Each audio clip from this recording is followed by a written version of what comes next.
क्या आपने एक बात गौर की है?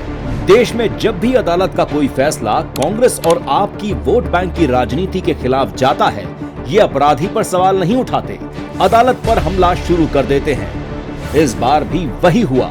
दिल्ली दंगों में आईबी अधिकारी अंकित शर्मा की हत्या के मामले में अदालत ने पूर्व आम आदमी पार्टी पार्षद ताहिर हुसैन को दोषी ठहराया, लेकिन फैसला आते ही कांग्रेस के इमरान मसूद बोले, अगर नाम ताहिर की जगह कपिल होता तो बरी हो जाता। यानी कांग्रेस के मुताबिक भारत की अदालतें सबूत नहीं, नाम देखकर फैसला सुनाती हैं। ये सिर्फ एक बयान नहीं, भारत की न्यायपालिका का खुला अपमान है। लेकिन इस कहानी की शुरुआत अदालत के फैसले से नहीं हुई थी। शुरुआत हुई थी एक झूठ से।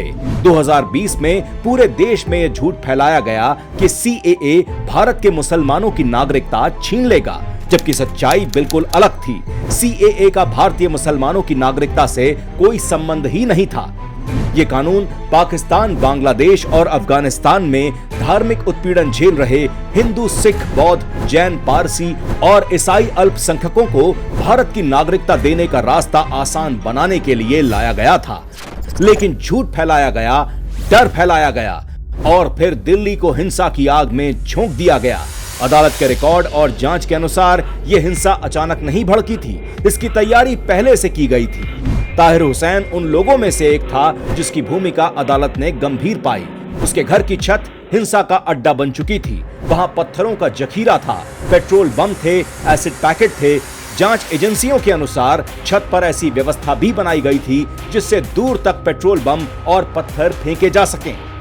ये कोई गुस्साई भीड़ नहीं थी, ये सुनियोजित हिंसा थी। इसी हिंसा में 26 वर्षीय आईबी अधिकारी अंकित शर्मा की बेरहमी से हत्या कर दी गई। 25 फरवरी 2020 को वो घर से निकले, लेकिन कभी वापस नहीं लौटे। बाद में उनका शव एक नाले से मिला। महीनों चली सुनवाई के बाद अदालत ने गवाहों की गवाही, CCTV footage, mobile record, forensic report और अन्य सबूतों की जांच की और फिर साफ कहा, अपराध संदेह से परे साबित हुआ। लेकिन अदालत ने जहां सबूत देखे, वहीं कांग्रेस ने सिर्फ वोट बैंक देखा। इमरान मसूद कहते हैं, अगर नाम कपिल होता तो बरी हो जाता।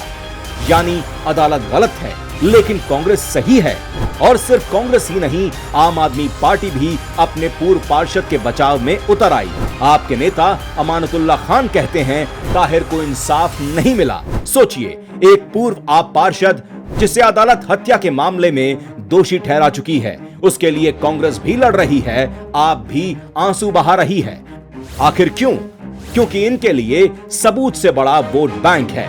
आज ये लोग अदालत द्वारा दोषी ठहराए गए व्यक्ति को मासूम साबित करने में लगे हैं। कल किसी और अपराधी को राजनीतिक पीड़ित बता देंगे। यही इनकी राजनीति है। याद रखिए, अपराधी सिर्फ हिंसा करता है, लेकिन उसका बचाव करने वाले नेता हिंसा को वैधता देते हैं। ये सिर्फ अपराधी का बचाव नहीं करते, ये अदालत पर सवाल उठाते हैं, जांच एजेंसियों पर सवाल उठाते हैं और धीरे धीरे देश की न्याय व्यवस्था पर लोगों का भरोसा तोड़ने की कोशिश करते हैं। यही वजह है कि कई बार अपराधियों से भी ज्यादा खतरनाक उनका बचाव करने वाले लोग होते हैं।